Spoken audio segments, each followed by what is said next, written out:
Bonjour à tous. L'État profond américain en pleine tourmente. L'affaire Biden, je vais vous en parler parce que là-bas, elle occupe la une partout. On en parle assez peu, voire très peu ou très mal en France. Mais avec ça peut être lié à l'Ukraine, à Hunter Biden. Il y a plein de fils intéressants. Et puis au même moment, le gouverneur de Floride fait des déclarations fracassantes contre Davos. Et au même moment, Pfizer s'en prend plein la figure par les autorités sanitaires américaines. Ce qui est totalement nouveau. Bref, ça craque. Ça craque de partout. Je vais vous expliquer tout ça. Bon, c'est pas gagné. C'est important pour nous aussi, Français. Hein. Très important parce que là-bas, c'est le cœur du mondialisme, évidemment. Et il est toujours préférable que le mondialisme soit affaibli en son cœur, voire terrassé, pour nous. Pour une France libre et indépendante, qui saura être totalement indépendante des États-Unis, mais qui doit regarder ce qui s'y passe. Je vais revenir sur tout ça, vous expliquer, c'est très concret. Je pense que vous allez apprendre pas mal de choses dans cette vidéo. N'oubliez pas que je suis jeudi 26 janvier dans les Vosges. Vous écrivez à référent 88 tout collé, sans accent bien sûr, @les-patriotes.fr pour encore réserver la place et information et réservation. Je continue mon tour de France de la résistance. On était très très nombreux, malgré la pluie, dans les rues de Paris hier, ce samedi 14 janvier. Macron destitution, réforme des retraites, la crise énergétique, les libertés, le Frexit, la sortie de l'OTAN et la paix, avec Jacques Cheminade d'ailleurs qui était venu parler et je l'en remercie très vivement. Et c'est un gros succès, vous verrez des images bientôt dans quelques jours de toute cette affaire, ainsi que mon discours. Je vous attends aux patriotes. Voilà, je vous attends dans le combat. On se bat ensemble, tous ensemble. Voilà, tous ensemble pour nous-mêmes et les générations qui viennent. Tous ensemble pour l'humanité et notre belle France éternelle. Tous ensemble pour la liberté, la souveraineté, la justice et la paix. Tous ensemble contre l'oligarchie et pour la résistance. Là, c'est ça le programme. Voilà, il est magnifique. Il est très beau, mais j'ai besoin de vous. J'ai besoin de vous parce qu'on a tous les vents mondialistes contre nous, macronistes, européistes, tous. Mais si on est ensemble, on gagne. Voilà. Vous pouvez adhérer ou reprendre votre adhésion annuelle, c'est là plus d'1 an, pensez-y. Le lien pour adhérer ou réadhérer, c'est d'ailleurs le même lien. C'est le premier sous la vidéo en description. C'est un lien que j'ai mis également en commentaire épinglé dans les dernières secondes de la vidéo en cliquant sur votre écran. Sous la vidéo en description, le deuxième lien est pour faire un don de soutien aux patriotes. Le don, comme l'adhésion, comme la réadhésion, est défiscalisé aux 2 tiers pour vous. Et défiscalisé aux 2 tiers pour vous. Profitez-en, les compteurs fiscaux ont été remis le 1er janvier 2023. Le don est indispensable. On n'a pas eu 1 euro de financement public. Or, on fait. Ça coûte cher, de plus en plus cher. Les dons supérieurs à 500 euros, on ajoute des avantages. C'est expliqué sur le site, mais dans tous les cas, c'est défiscalisé aux 2 tiers pour vous, c'est utile, c'est vital. Grand bravo aux donateurs, aux réadhérents également. Bienvenue aux nouveaux adhérents patriotes et continuez à vous abonner à cette chaîne YouTube. Petit bouton dessous, s'abonner, c'est gratuit, c'est instantané, vous cliquez. Voilà. Alors, États-Unis, bah oui, ça craque de partout. Vous savez, là-bas, l'affaire Biden ne cesse de prendre de l'ampleur. Hein. Il y a pour l'instant un seul article en France qui l'a vraiment signifié ainsi. Et encore, ils vont pas au fond des choses. C'est un article du Monde très récent, là, du 13 janvier. Alors vous connaissez l'affaire, je sais pas, je vais vous expliquer. On a trouvé des documents du temps où Joe Biden était vice-président de Barack Obama. On a trouvé à plusieurs endroits chez lui des documents qui n'avaient rien à y faire, classifiés. Vous me direz, ça vous rappelle l'affaire Trump il y a quelques mois, justement, je vais y revenir. Mais le problème, c'est qu'il y a eu beaucoup de mensonges, il y a des documents très bizarres. Et comme l'écrit Le Monde dans le 13 janvier dans cet article, je cite, « Le malaise se transforme en crise ». En effet, l'histoire, le 9 janvier, découverte de documents classifiés dans un institut créé par Joe Biden. On apprend la découverte, hein, elle a été faite avant, je vais vous expliquer. Donc le 9 janvier, on a appris la découverte de documents classifiés dans un institut créé par Joe Biden après son départ de la Maison-Blanche, donc quand il était vice-président de Barack Obama. Donc quand il a quitté la Maison-Blanche, début 2017. Donc déjà, une polémique qui naît aux États-Unis. Mais le 12 janvier, on a confirmation qu'il y a d'autres documents qui ont été trouvés dans un second lieu. Et cette fois, une résidence personnelle de Joe Biden dans l'État du Delaware aux États-Unis, plus précisément à Wilmington, dans le garage de la maison, près de sa voiture. Alors là, le ministre américain de la Justice désigne un conseiller spécial pour enquêter sur cette affaire. Ce conseiller spécial s'appelle Robert Hur. Et on apprend en fait que les premiers documents avaient été découverts le 2 novembre 2022. Sauf qu'on n'en a rien su avant le 9 janvier. Alors, Le Monde nous dit on ne connaît pas les sujets traités dans ces documents, on ne connaît pas leur nombre, etc. C'est faux. Le 10 janvier, CNN a révélé, on ne connaît pas le nombre exact, ça, bien sûr, mais on sait des choses. CNN cite, je cite, une source proche du dossier et qui dit que ces documents, je cite, couvriraient l'Ukraine, notamment l'Ukraine, l'Iran, le Royaume-Uni, mais aussi des informations hautement sensibles. Bon, on va y revenir. Le problème, c'est que la Maison-Blanche a donc attendu le 9 janvier 2023 pour confirmer les premières découvertes qui avaient déjà 2 mois à ce moment-là. Et là, évidemment, accusation, parce que vous savez qu'entre-temps, il y a eu le 8 novembre les élections de mi-mandat américaines pour renouveler le Congrès, le Sénat et la Chambre des représentants. Donc si on avait eu l'information, si les Américains avaient eu l'information avant de voter, peut-être que ça aurait modifié leur vote, il y a des chances. Donc là, il y a un problème. Alors Le Monde évoque dans cet article, pour tout l'univers de Joe Biden, un effet de souffle. D'autant que Biden réagit très mal. Bon, il est dans un état de sénilité, manifestement, de toute façon. Hein.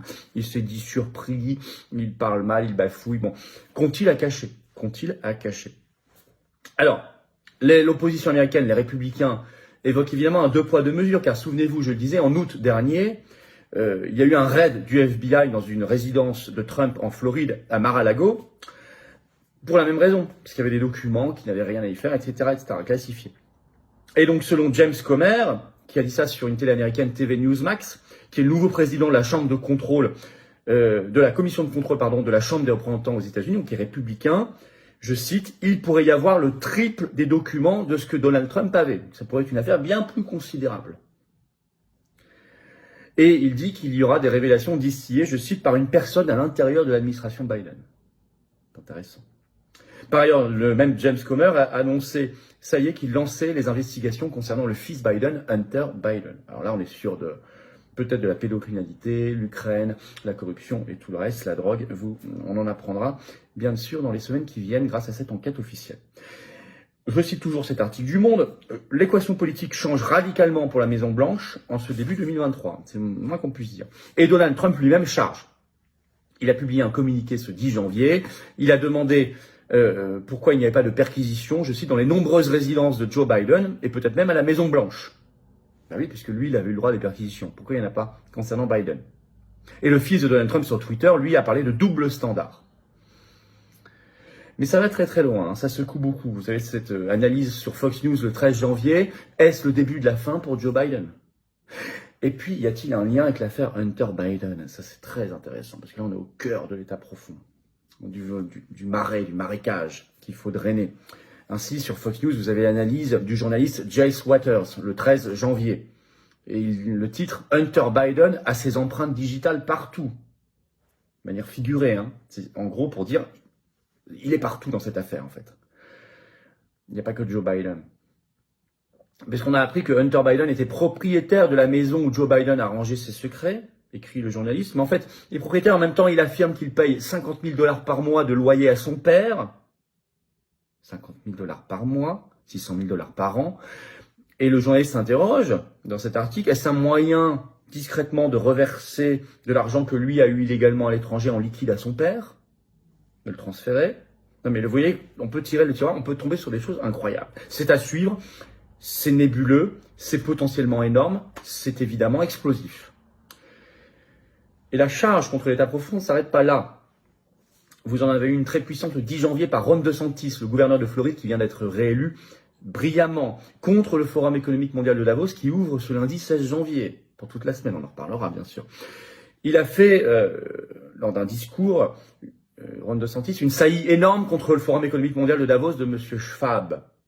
Il y a dénoncé, je cite, les élites de Davos. Je cite la phrase. Leur vision, c'est qu'ils dirigent tout. Et que tous les autres ne sont que des serfs, des paysans. Il ajoute, ils décident de l'énergie, ils décident de la politique environnementale et des autres choses. Et il ajoute, ils affaiblissent les sociétés, nos sociétés de l'Occident.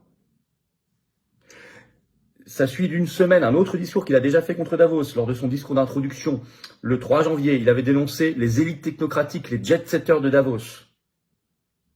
Il a ajouté, nous devons nous battre. C'est très intéressant parce qu'il est possiblement candidat républicain pour l'élection présidentielle américaine de 2024, vous le savez. En tout cas, c'est l'homme qui monte énormément aux États-Unis.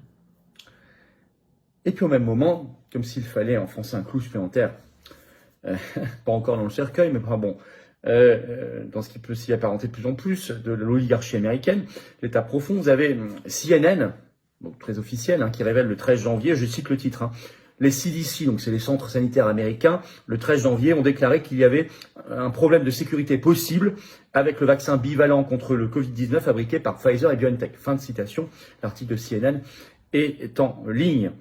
En effet, les CDC, par une remontée de terrain, je cite, ont détecté une augmentation possible d'un certain type d'AVC chez les personnes de 65 ans et plus dès la 3e semaine suivant l'injection, selon des remontées de terrain. Mais, je cite toujours CNN, les CDC ne recommandent pour l'instant, aucun changement dans les pratiques d'injection. Fin de citation. C'est une sacrée première. Beaucoup ici n'apprendront pas grand-chose, moi non plus, enfin quand même. Que ce soit écrit par les CDC, repris par CNN. Bon, ce ne sera pas sans impact sur la France, et sur nos médecins de plateau maison, et sur nos covidistes maison, bien évidemment. Alors justement, en conclusion, c'est fondamental ce qui se passe, y compris pour nous. Je vous l'ai dit, on est au cœur, au centre du réacteur nucléaire du mondialisme là-bas. Totalement.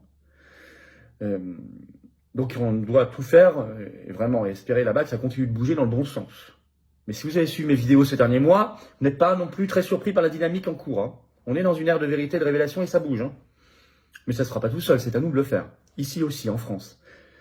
Se battre pour cette vérité, pour les mêmes choses, sur le pouvoir, les vérités, sur l'Union européenne aussi, pour la vérité s'impose aussi sur le covidisme, pour qu'on combatte Davos, le faire, le dire, ouvrir les yeux de nos compatriotes sur Davos, sur le forum de Davos. Bref, tout ce qui se passe là-bas, nous devons le faire avec implication, résistance et force et énergie ici. On va se battre, justement. Abonnez-vous à cette chaîne YouTube, n'oubliez pas le petit bouton en dessous, vous cliquez, s'abonner, hop, c'est gratuit, c'est instantané. Plus vous êtes abonné, plus les vidéos circulent et sont recommandées à des gens qui ne nous connaissent pas encore. Faites un petit effort. Attention, il y a eu un bug de YouTube cette semaine. Des gens ont été désabonnés malgré eux, vérifiez, réabonnez-vous. Et ça va. Et puis les gens pas abonnés qui veulent s'abonner, merci, un grand merci de le faire et de l'avoir fait pour ceux qui l'ont fait récemment. Je vous attends. Ah oui, vous allez voir, on va se battre ensemble. Ça, c'est la carte orange d'espérance. C'est quand vous êtes adhérent ou réadhérent aux Patriotes, si vous avez adhéré il y a plus d'1 an. Vous pouvez être un nouvel adhérent et vous serez mis en relation avec des gens qui pensent comme vous, près de chez vous. Vous habitiez en métropole, outre-mer ou à l'étranger. C'est quand même formidable. On se bat pour nous et nos enfants. Et ça n'a pas de prix. Voilà, pour les très belles valeurs. Le lien pour adhérer ou reprendre votre adhésion annuelle, c'est le même lien. Premier sous la vidéo en description. Lien également en commentaire épinglé dans quelques secondes en cliquant sur l'écran. Vous avez le choix. Sous la vidéo en description, le deuxième lien, c'est pour faire un don de soutien aux Patriotes. Le don permettant de financer nos actions. Le don est défiscalisé pour vous aux 2/3. L'adhésion et la réadhésion aussi, d'ailleurs, bien sûr. On n'a pas eu un euro de financement public, pas d'aide des banques. Donc bravo à ceux qui vont aider par un don, qui vont réadhérer également. Bienvenue aux nouveaux adhérents Patriotes. Et vive la France.